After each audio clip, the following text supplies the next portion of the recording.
عمرك سمعت عن جمعية الحمار؟ اه والله ما بهزر.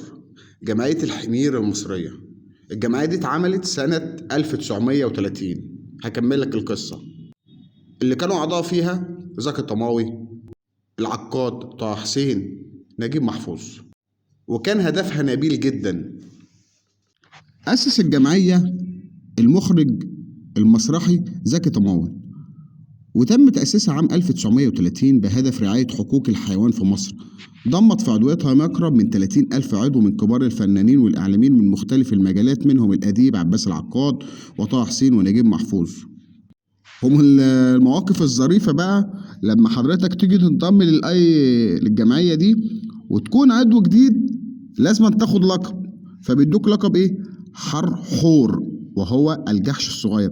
وعندما يتم تثبيت أقدميتك بالجمعية وتقديم العديد من الخدمات للجمعية، بتاخد لقب بقى تاني. هو ايه؟ هقوله لك دلوقتي. كان بياخد لقب تاني مش هينفع اقوله بس. تمام. طب هو ايه السبب الحقيقي ورا انشاء الجمعية؟ طيب السبب الحقيقي، هم جم فترة اغلقوا معهد الفنون المسرحية الذي اسسه الفنان زكي الطماطي عام 1930 بهدف الإخراج وعمل مسرحيات. والأهداف دي أغلقوا لأسباب سياسية في سنة 1930. اتقفل المسرح إن هو كان دايما بينتقد الحكومة والأوضاع السياسية في ذلك الوقت. احنا بنتكلم في عام 1930.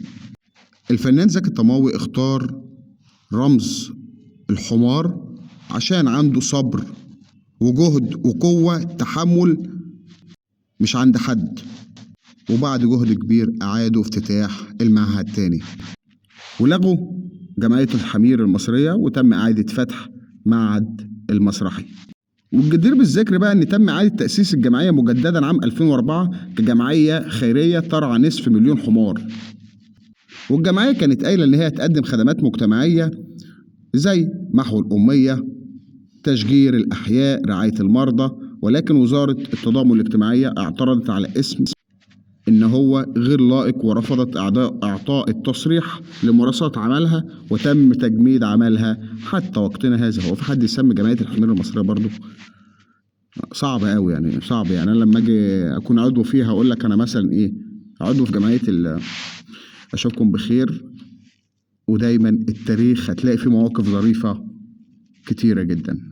التاريخ هتلاقي فيه مواقف حلوة ومواقف تقعد تضحك منها. أشوفكم بخير ودايما نكون موصلين معلومة. خالص الشكر.